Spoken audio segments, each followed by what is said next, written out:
Hey, good morning, everybody. It's John Michael, and welcome to another installment of A Year of Thinking Magically, a short daily video series that we're doing this year to help inspire each one of us to really become more of who we were meant to be, to live our best lives. So we invite you to join us for a thoughtful journey over the next 5 minutes or so toward reclaiming our power and creating a more magical, more fulfilling, and healthier experience of life.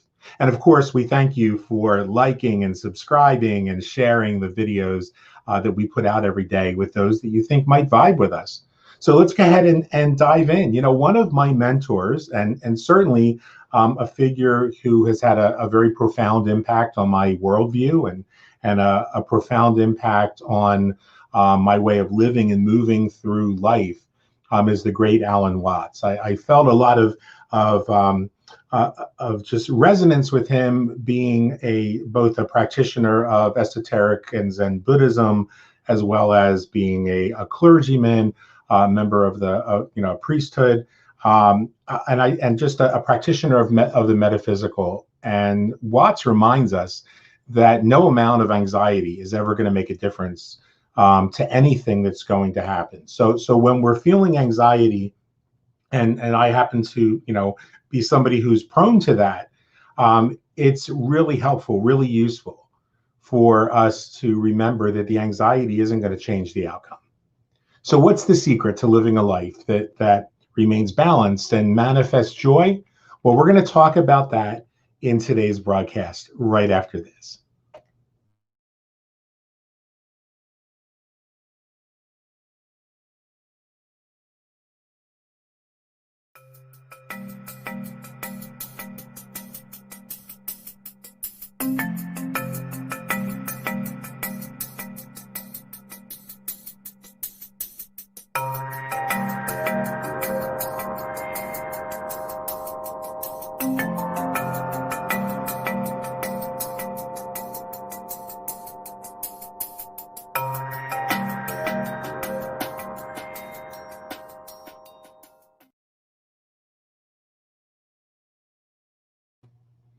Welcome back.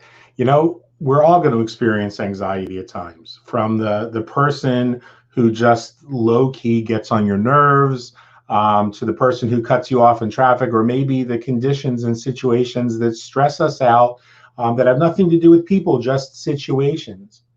But today, what I want to do is I want to suggest a simple mind shift, simple but not necessarily easy, at least at first, which has made all the difference for me.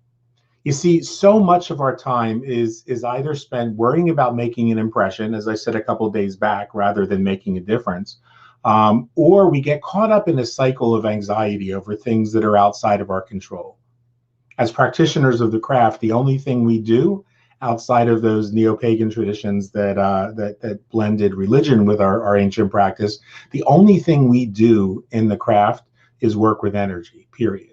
Now you can do an overlay of religious tradition over top of that, and then you could say, well, my craft is not just about working with energy, but that's the religious portion of your craft. Today we're going to talk about just the practice of metaphysics, the occult, witchcraft, however you want to frame it, working thoughts so that we can affect a more desirable outcome. That is what we do. So here's a simple mind shift that can, I think, improve the quality of those results in your life, produce a more magical experience of life itself, and improve your practice. Make a decision today to become more fully and deeply engaged in every single thing that you do. If you're having a cup of tea, be more present to the experience of drinking tea. If you're driving, be more focused, more fully engaged in driving, in the experience of driving, not thinking about what you're going to do when you're not driving anymore. Not only is that going to bring your awareness to the present moment and make your life more empowered, but it's going to make you a better driver. You see, when we become more fully engaged, when we become more deeply present in the moment, that's where our power lies. You remember me saying at the end of every one of these broadcasts, to stay in the moment, because that's where the power is. This allows boredom to be replaced with a natural curiosity, an awareness that often gets numbed by our constant tendency to be anywhere but in the present moment, anywhere but fully engaged. And so that becomes the kindling of the fires of creativity that will just become a blaze in your life if you make this mind shift.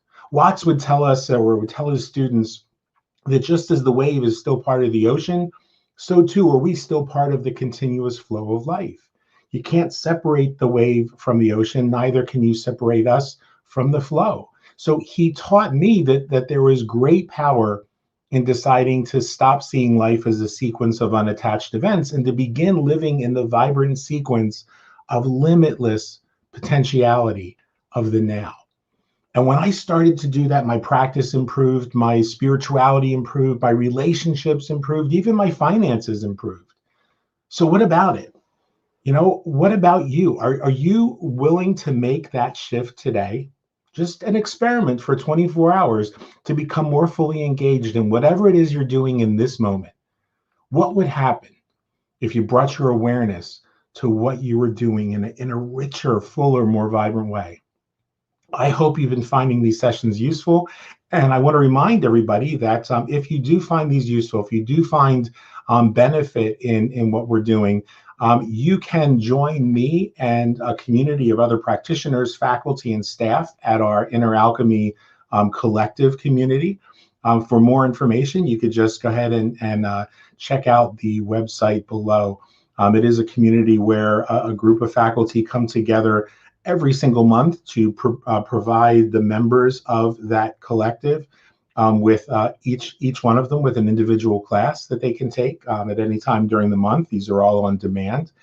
You can come back and revisit the classes as often as you want, but it gives us an opportunity to constantly be working on refining and honing our own spiritual practice from a variety of perspectives and a variety of traditions that each one of us draws on personally and then brings to share with the community. So it's an amazing experience. If you find value in these daily sessions, you might want to go ahead and check that out. Meanwhile, again, we encourage you to stay in the moment.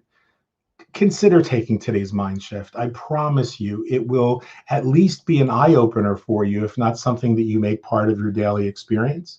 And to always remember that the best is yet to come.